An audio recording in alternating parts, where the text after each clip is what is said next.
Oi pessoal, tudo bem com vocês? Espero que todos estejam se cuidando, estejam bem, né? Logo logo acaba esse isolamento, acaba a nossa quarentena e eu acho que a gente vai poder estar em breve juntos, tá bom? Vamos torcer por isso. Bom, nos vídeos anteriores a gente conversou sobre as questões das cruzadas, vocês lembram? Então eu disse para vocês a importância econômica das cruzadas, falamos um pouquinho sobre a importância cultural, né, dessa relação entre o Ocidente europeu e o Oriente, né? Essa fusão cultural também foi muito importante. O grande legado realmente das cruzadas, que foram, na verdade, oficialmente foram 8 cruzadas, né? Você tem lá 1056 até 1270, século 13, você vai ter várias cruzadas, mas oficialmente são 8.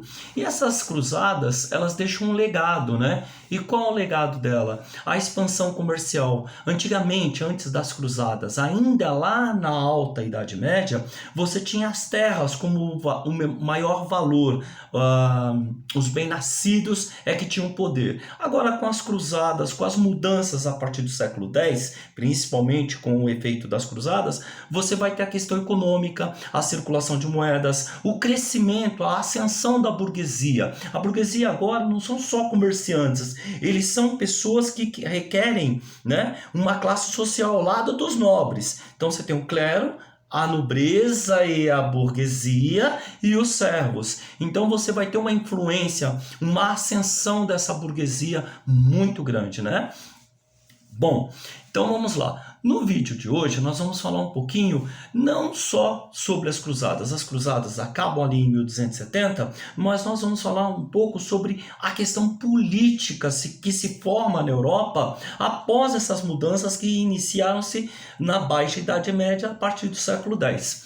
Então vamos lá. Uma das questões que a gente tem que colocar é a questão política, né? Então, a Europa, que ainda estava até o século X fechada em feudos, ela começa a ter uma mudança, né? Ela começa a ter alguns reinos fortalecidos gradativamente. O primeiro deles, nós vamos falar, o primeiro estado moderno na Europa foi Portugal. Como é que se formou Portugal? Portugal era um antigo feudo. Ali naquela região de Portugal, você vai ter vários condados, né? Então você vai ter o reino de Leão, o reino de Aragão, o reino de Navarra, o reino de Castela. Esses reinos, eles vão, ali naquela Península Itálica, eles vão se unir tentando expulsar os muçulmanos que invadiram ali no século VII. Então o que você vai ter? Esses reinos, eles vão se fortalecendo, né? Em Portugal, o reino de Leão, que vai ser onde hoje é Portugal, é um feudo, é o condado de tem dentro do reino de Leão o condado de Portucalense. Então o rei de Leão vai dar a um nobre que lutou muito na Guerra da Reconquista, expulsando os muçulmanos da Península Arábica, né?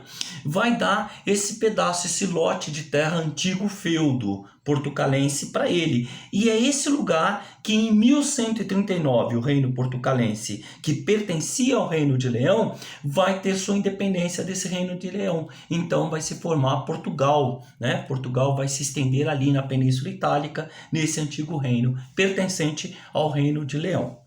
Bom, a história da Espanha é uma história muito parecida, né? Porque está ali na Península na Península Ibérica. O que vai acontecer ali na Espanha? Esses reinos que se uniram, eles vão na Guerra de Reconquista para expulsar os muçulmanos que estão na Península Ibérica. O que eles vão fazer?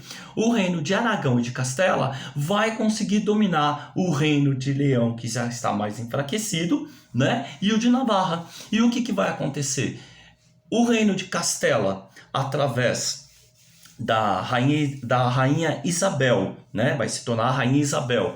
E o de Aragão, através de Fernando, que é o rei Fernando. Então, Fernando de Aragão casa-se com Isabel de Castela. Esse reino se fortalece, esses dois reinos viram só, se unificam e eles vão expulsar. Então ainda tem alguns muçulmanos ali naquela região da cidade de Granada. Eles tomam a cidade de Granada, é o final aí da Guerra da Reconquista, isso é em 1469, formando-se aí a atual Espanha, com esse casamento desses dois reinos aí, esse casamento arranjado, né? Bom, do outro lado nós temos também a questão da França. A França, ela se torna um estado moderno quando ela já tem essa intenção de se tornar um Estado moderno. A França já tem essa pretensão, já está em andamento. Mas ela interrompe isso por quê? Porque ela entra na Guerra dos 100 Anos quando a Inglaterra invade os seus territórios. Essa Guerra de 100 Anos que a gente já viu, que dura 116 anos, de 1337 para 1453. São 116 anos, ela tem algumas interrupções, algumas pausas, mas ao longo de 116 anos. O que vai acontecer? Veja bem, a França já tinha essa intenção antes da guerra, mas com a guerra ela para esse projeto, né, de unificação de um Estado monárquico. E o que acontece? Assim que a França consegue, entre aspas, vencer a Inglaterra depois de 116 anos, lógico, com todos os prejuízos de uma guerra tão de longa duração, né? O que vai acontecer? A França, então, o rei Luís XI, ele vai então se fortalecer com o exército, unificar o exército, né? Ele vai ter o exército do lado dele e vai também tomar fazer algumas reformas econômicas meio que tímidas, mas isso faz com que ele centralize o poder. Reformas econômicas de um lado, exército do outro, o rei, ele se fortalece como uma monarquia francesa. Tá bom? E isso vai acontecer também aí no século XV, tá certo? Bom, temos a Inglaterra. A Inglaterra, depois de todo o desgaste que ela tem na Guerra dos 100 Anos contra a França, a gente percebe que a Inglaterra, ela volta-se internamente. E o que ela encontra? Uma economia quebrada, rebeliões de camponeses, todos desgastados com esse período de guerra, devastados, né? E ela encontra algumas famílias de nobre disputando o poder. E aí ela tem uma guerra civil interna, é a Guerra das Duas Rosas, a rosa vermelha e a rosa branca, né? Os Lancasters e os York. A família Lancaster, e tanto disputando o poder com a família York, é a Guerra das Duas Rosas, que ficou conhecida. Isso foi em 1455, vai até 1485. São 30 anos. Depois de uma guerra de 116 anos contra a França, agora é uma guerra civil, uma guerra interna entre nobres. Bom, essa guerra mais um desgaste para a Inglaterra, que culmina no quê? Na ascendência de uma dinastia, a dinastia Tudor. E aí quem vai se fortalecer com isso em 1485 é o rei Henrique VII. Ele sim consegue apaciguar as duas famílias, vamos dizer assim, amortecer esta guerra civil que está acontecendo na Inglaterra e unificar, centralizando o poder todo nas mãos então deste novo rei, o Henrique VII. Tá? Então essa foi a história da França, da Inglaterra, de Portugal e Espanha. Os quatro mais relevantes, né, estados modernos e que vão agora, como estados modernos, eles então vão centralizar o poder. Não esquecendo um detalhe, com o apoio da burguesia. Sim, porque é a burguesia que agora é uma classe social e que fortalece o poder do rei.